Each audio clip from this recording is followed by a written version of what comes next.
Good morning, everyone. I have good news and I have bad news for you. You want the bad news first? The bad news is I'm a recovering politician. And when I'm giving a lecture, you never know what's going to happen or how long I'm going to go.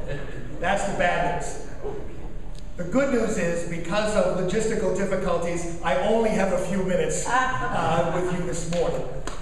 So you're not going to have to fear getting a long-winded political speech.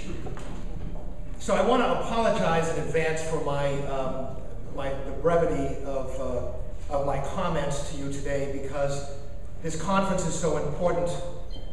Taking the time and being here today is so critically important, and my colleague Niman is going to be here throughout the conference. She's part of our organization's advocacy team, and she'll be working very closely with you in discussing and developing and collaborating on strategies that we might employ to move this country's, our country, the United States of America's policy in a much more fruitful, positive, and just direction when it comes to the horror that continues to go on in Sudan. As you heard, I'm relatively new to this position. I became the president and CEO of this organization just this summer. And a few weeks after taking that position on, I traveled to Africa. I got three views of how the international community responded to catastrophe or potential catastrophe. I went to Nairobi, Kenya first, and saw where, with very quick action and skillful action and robust action, the United Nations and the international community got involved in what could have been, in 2008, a catastrophe of extraordinary proportions, and prevented that catastrophe from happening. It was a place where the international community got it right. I went from there to Rwanda, where I saw firsthand how and where the international community could not have gotten it more wrong. And I saw the fruits of that tragic mistake of the international community turning its collective backs and vision from that genocide. And then I went on to Juba, where I saw the birth of the world's newest nation. And I met many people who had suffered through incredible calamities. People who had lost their families, their homes, their villages.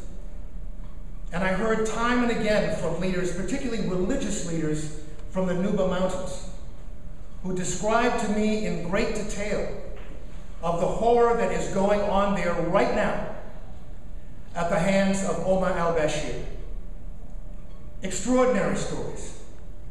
And I had this extraordinary moment when I was there in Juba, hearing on the one hand these stories of killing, of torture, of rape, of cutting off entire villages of food, water, medicine, and fuel.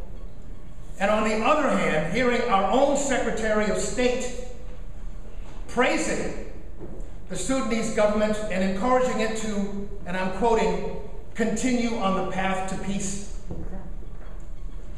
And reading where 1 week later, where the U.S. charge d'affaires was meeting with the advisor of Omar al-Bashir to talk about the normalization of relations, the path toward normalization of relations between these two governments. There is nothing normal about the government of Sudan, led by a genocidal monster who continues his monstrous ways even as I speak. There is nothing normal about that. We as an organization, the Save Darfur Coalition, uniting with the Genocide Intervention Network, are committed to doing everything possible to prevent genocide from happening or mass atrocities from happening anywhere in the world, from rapidly responding as quickly and effectively as we can whenever those incidences may occur, and to building strong alliances, coalitions, and effective political strategies to create the political conditions in this country that would make it not only the right thing to do for people in Washington to take the right response when these atrocities occur, or atrocities might occur, but to make it in their political interest to do so. There's an old maxim. Having been in politics for a dozen years, I can tell you an old maxim is you can hope that a politician will do the right thing because it's the right thing to do.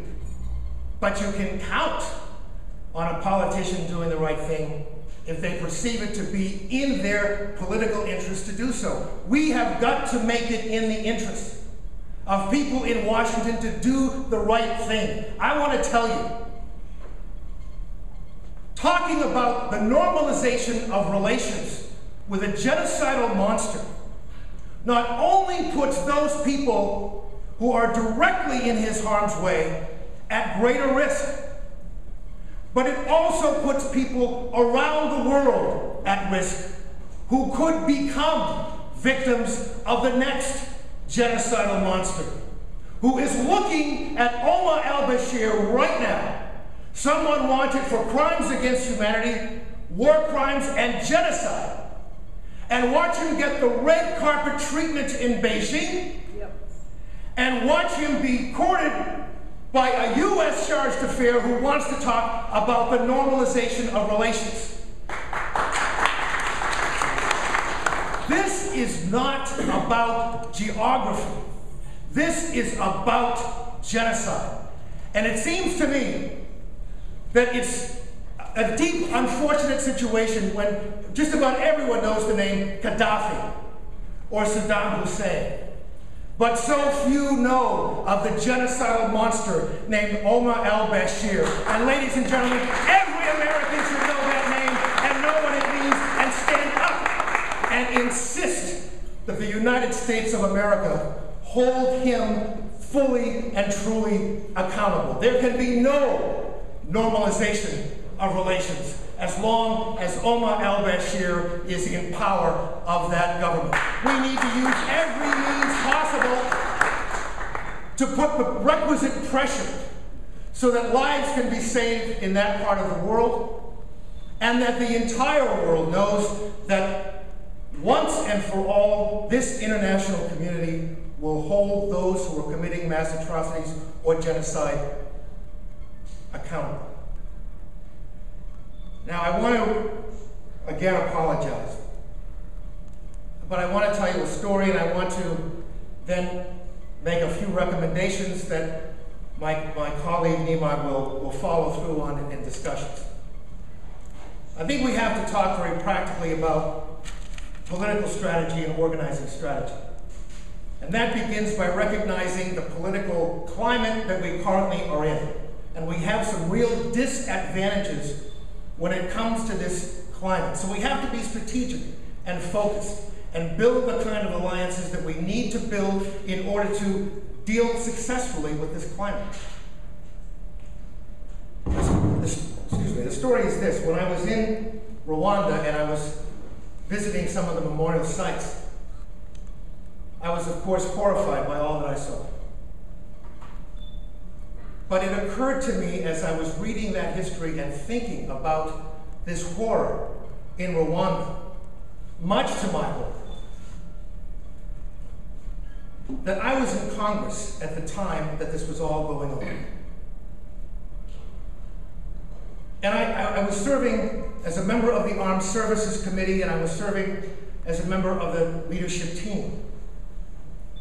And I asked myself, where was I? Where were we? But where was I as a member of the United States Congress when all of this was going on? I couldn't see it. I couldn't appreciate it. I didn't know it. And Lord knows, I didn't respond to it. And I thought about the conditions that were surrounding the Congress at that time. And if you think back to that time, we had Bosnia was very fresh in our memory. Somalia, very fresh. We had an economy that was on its knees, and we had a very contentious political election that was right in front of us. I was running for the United States Senate at the time. Look at the conditions that are surrounding the current catastrophe going on right now in Sudan, here in America.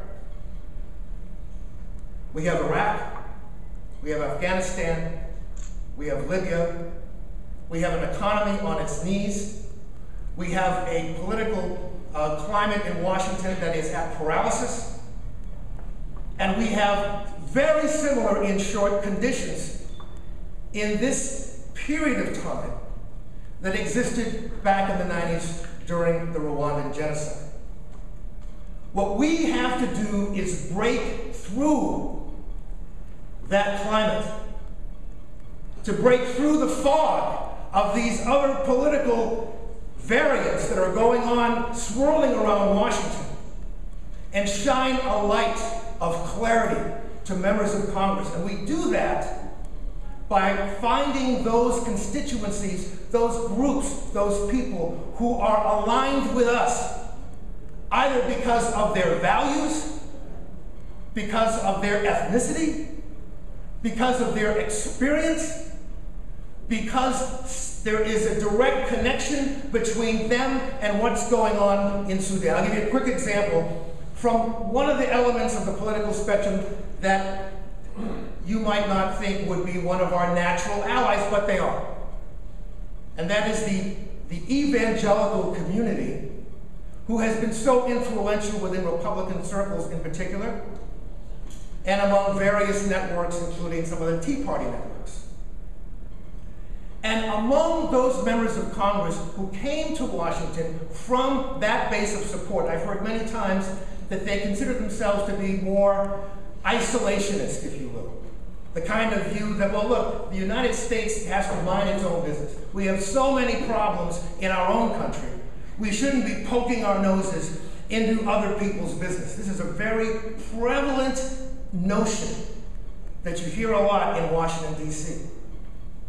Well, the fact of the matter is that Bashir's forces and allies are looting churches in the Nuba Mountains. They're burning churches in the Nuba Mountains. They're taking over churches in the Nuba Mountains as military headquarters. We cannot afford, if those of us with a conscience cannot afford to be isolationists. Those of us who share the values that this organization is based upon, human rights, accountability, democracy.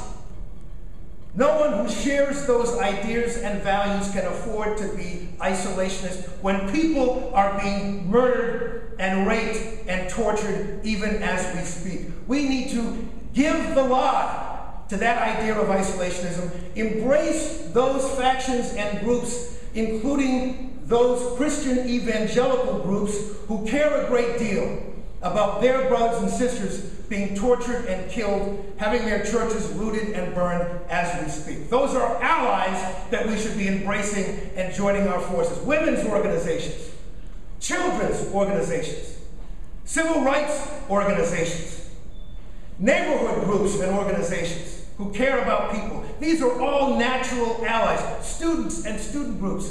These are all natural allies that we need to be reaching out and embracing and joining in very specific targeted actions that can help to change this political climate into one in which those who represent us and lead us in Washington are rewarded for doing the right thing.